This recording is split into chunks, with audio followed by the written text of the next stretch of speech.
ஜெபம் முடிஞ்சு போன பிறகு யாராவது ஏதாவது எதிர் கேள்வி கேட்டாங்கன்னா தாவீது ஜெபம் பண்ணார், அற்புதம் நடந்ததுன்னு சொல்லணும். ஆமென். இன்னைக்கு ஃபுல்லா இப்படிதான் பேசணும். இன்னைக்கு ஃபுல்லா யார்கிட்ட போன்ல பேசினாலும் தாவீது நெருக்கடி மத்தியில ஜெபம் பண்ணாரு, அவருக்கு விடுதலை கிடைச்சது. நீங்களும் நானும் ஜெபம் பண்ணுவோம், கர்த்தரே விடுதலை கொடுப்பாருன்னு நீங்களே இந்த செய்திகளை எடுத்து நிறைய பேருக்கு சொல்லணும், ஷேர் பண்ணணும். யூடியூப்ல சொல்லுவாங்கல்ல, ஷேர் பண்ணுங்க, சப்ஸ்கிரைப் பண்ணுங்க. அது சப்ஸ்கிரைப் பண்ண நல்லா ஷேர் பண்ணணும். ஆண்டவர் வார்த்தையை எல்லாருக்கும் நம்ம சொல்லணும். அதை சொல்ல சொல்ல கர்த்தர் நம்மை பயன்படுத்துவார். ஆமென். தாவீதோட நெருக்கடியில தாவீதுக்கு நல்ல விடுதலை கொடுத்தார். ஆமென்.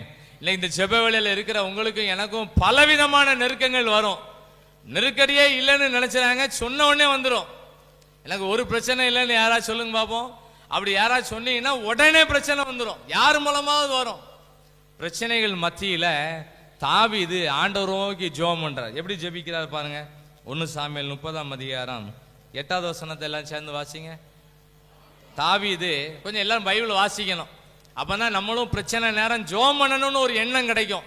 இருதயத்திலிருந்து ஒரு கமெண்ட் வரும், பிரச்சனையா இருக்கு, என்ன செய்யணும் தெரியல, ஏதாவது வெளியூருக்கு ஓடிடலாமா, ஏதாவது வேற ஊருக்கு போயிடலாமா, வேற வேலைக்கு போயிடலாமான்னு நினைக்கும் போது உள்ள இருக்கக்கூடிய வசனம் நம்மோடு கூட பேசும். தாவீது ஜெபம் பண்ணார்ல, நீங்களும் ஜெபம் பண்ணுங்க, நான் உங்களுக்கு அற்புதம் செய்வேன். இருதயத்திலிருந்து வசனம் பேசிக்கிட்டே இருக்கும். இருதயத்துக்குள்ள வசனம் உள்ள போனுச்சுன்னா உள்ள இருந்து கமெண்ட் கிடைச்சிக்கிட்டே இருக்கும். கவலைப்படாத, தைரியமா இரு, அழாத, பொறுமையா இரு, நான் கண்டிப்பா அற்புதம் நடக்கும், திடப்படுத்திக்கிட்டே இருப்பாரு. வசனத்துக்குள்ள இருக்க அபிஷேகம் ஒவ்வொரு வருடம் பேசிக்கிட்டே இருக்கும். எப்படி பேசுது பாருங்க. 8வது வசனத்துல தாவீது கர்த்தரை நோக்கி